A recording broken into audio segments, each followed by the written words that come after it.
Guys இந்த வீடியோவில் நீங்கள் என்ன பார்க்க போகிறீங்கன்னா India vs England semi-final match வந்து முடிஞ்சாச்சு கைஸ். ஸோ இந்தியாவும் ஜெயிச்சிட்டாங்க. ஒரு அபார வெற்றின்னு தான் சொல்லுவேன். ஏன்னா செமிஃபைனல்ஸில் இங்கிலாந்து மாதிரி ஒரு டீம் அடிக்கிறது ஒரு செம்ம பெஸ்ட்டுன்னு தான் சொல்லுவேன். ஸோ செம்ம பெஸ்ட்டாக அடிச்சும் தம்சமும் பண்ணி ஜெயிச்சிட்டாங்க.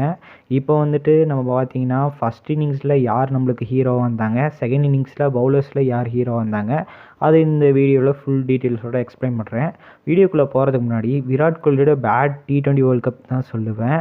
ரீசன் என்ன, இதுக்கு முன்னாடி எல்லா வருஷமும் T20 வேர்ல்ட் கப்பில் தனியாக தெரிகிற மனுஷன்னா அது விராட் கோலி. ஸோ இந்த வருஷம் கொஞ்சம் ஒஸ்ட்டு ஃபார்ம் வந்து அவர் கண்டினியூ பண்ணிகிட்ருக்காரு. எல்லா வருஷமும் செம்ம ஆவரேஜோட செம்மையாக பர்ஃபார்ம் பண்ணி கொடுப்பாரு. குறிப்பாக நாக் அவுட் ஸ்டேஜஸ்லேயும் பர்ஃபார்ம் பண்ணி கொடுக்குற பிளேயர்னால் விராட் கோலின்னு தான் சொல்லுவேன்.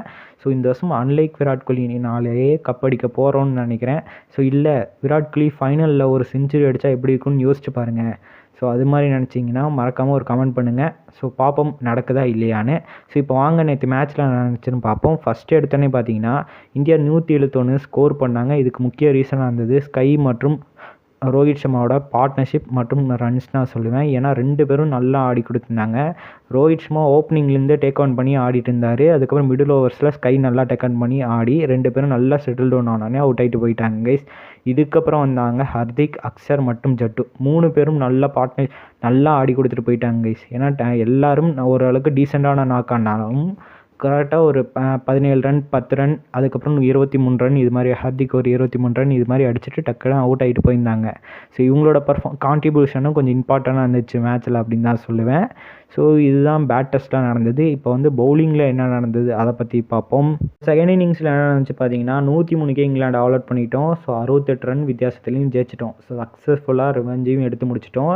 இதுக்கு முக்கிய ரீசன் அந்த பவுலர்ஸ் யாருன்னு பார்த்தீங்கன்னா அக்சர் பட்டேல், ஜஸ்பிரித் பும்ரா, குல்தீப் யாதவ் தான் சொல்லுவேன்.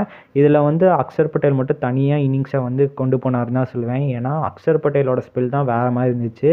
ஏன்னா எடுத்தோடனே ஜாஸ் பட்டேல் விக்கெட்டில் எடுக்கவே முடியாத நிலைமையில் இவர் வந்தார், எடுத்தும் கொடுத்தாரு ஜாஸ் பட்டேல் விக்கெட்டை. ஸோ இவர் வந்து செம்ம பர்ஃபார்மன்ஸ் கொடுத்துருந்தார் இந்த பேட்டிங்லேயும் சரி பவுலிங்லேயும் சரி.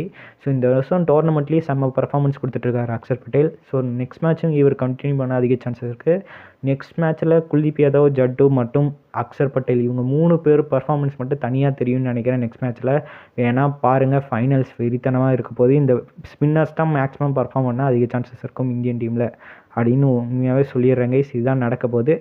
ஏன்னா நடந்துச்சுன்னா நம்ம சேனலில் மறக்காமல் சப்போர்ட் பண்ணிடுங்க. ஸோ ஜஸ்பிரித் பும்ரா சொல்லவே தேவையில்ல, எப்பயுமே ஜஸ்பிரித் பும்ரா பர்ஃபார்ம் பண்ணி கொடுப்பாரு. இந்த மேட்சும் பர்ஃபார்ம் பண்ணி கொடுத்துருந்தாரு. ஸோ பவுலர்ஸை பொறுத்த வரைக்கும் அவ்வளோதான் கைஸ். இப்போ வந்து ஃபைனல்ஸ் நம்ம எந்த டீம் கூட மோத போகிறோம் பார்த்தீங்கன்னா இது வந்து south Africa guys. South Africa ஆப்கானிஸ்தானை துவம்சம் மட்டும் வந்துட்டுறாங்க. நம்மளாவது 68 ரன் வித்தியாசத்தில் தான் ஜெயித்தோம். இவங்க சேஸ் பண்ணதே 60 ரன் கிட்ட தான். ஸோ இவங்க வந்து வேறு மாதிரி வராங்க. ஸோ இந்த வருஷம் டோர்னமெண்ட்லேயே இவங்களும் ஒரு மேட்ச் கூட லூஸ் ஆகலை, இந்தியாவும் ஒரு மேட்ச் கூட லூஸ் ஆகலை கைஸ். இந்த பேட்டில் வந்து செம்மையாக இருக்க போது ஒரு லெஜெண்டரி பேட்டில் மாதிரி தான் இருக்குது. ரீசன் என்னன்னா 2 பேரும் பிக் மேட்ச் ஜோக்கர்ஸ் அப்படின்னு தான் சொல்லுவாங்க. ஸோ இது வரைக்கும் 13 வருஷமாக நம்மளும் வேர்ல்டு கப் அடித்ததில்லை, அவங்களும் அந்தளவுக்கு பெருசாக கப்பே அடித்ததில்லை தான் சொல்லுவாங்க கைஸ்.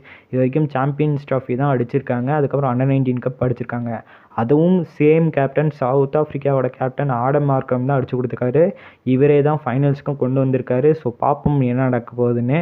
அது இல்லாமல் சொல்லிடுறேன் கைஸ், எப்பயுமே பிக் மேட்சஸில் 2 டீமும் ஃப்ளாப் ஆகிறதுக்கு முக்கிய ரீசன் நம்ம இந்தியன் டீமில் பொறுத்த வரைக்கும் நம்மளோட ஆப்போனண்ட் வந்து டஃப்பாக வந்து முடிச்சு விட்ருவாங்க கைஸ். ஸோ ஆனால் சவுத் ஆஃப்ரிக்காவுக்கு அந்த அளவுக்குலாம் அப்படிலாம் இல்லை. இவங்க வந்து பர்ஃபார்மன்ஸ் லோவாக தான் இருக்கும். ஒரே ஒரு பிளேயர் மட்டும் தான் பர்ஃபார்மன்ஸ் தனியாக கட்டுவார், அவர் தான் டேவிட் மில்லர். ஸோ அவர் விக்கெட் மட்டும் நம்ம எடுத்துடுறோம்னாலே போதும் கைஸ், நம்ம மேட்சை வந்து ஆனில் வச்சுருக்க மாதிரி தான் இருக்கும். ஸோ பார்ப்போம் இந்த மேட்ச்சில் என்ன நடக்க போகுதுன்னு. ஸோ சவுத் ஆஃப்ரிக்கா பொறுத்த வரைக்கும் மேக்ஸிமம் ஸ்பின்னர்ஸ்ட்டை சோக் ஆயிடுவாங்க. ஸோ இந்த மேட்ச்சில் அது நடக்க அதிக சான்சஸ் இருக்குன்னு தான் சொல்லுவேன். ஸோ பார்ப்போம் என்ன நடக்க போகுதுன்னு. ஸோ ஃபைனல் செம லெஜெண்டரி பேட்டில் தான் இருக்க போகுது. ஸோ பார்ப்போம் யார் ஜெயிக்க போகிறாங்கன்னு. ஸோ அவ்வளோதான் கைஸ். இந்த வீடியோ பிடிச்சிருந்தாங்க ஃப்ரெண்ட்ஸ் அண்ட் ஃபேமிலிக்கு ஷேர் பண்ணுங்கள். மிச்ச வீடியோ தான். Bye guys.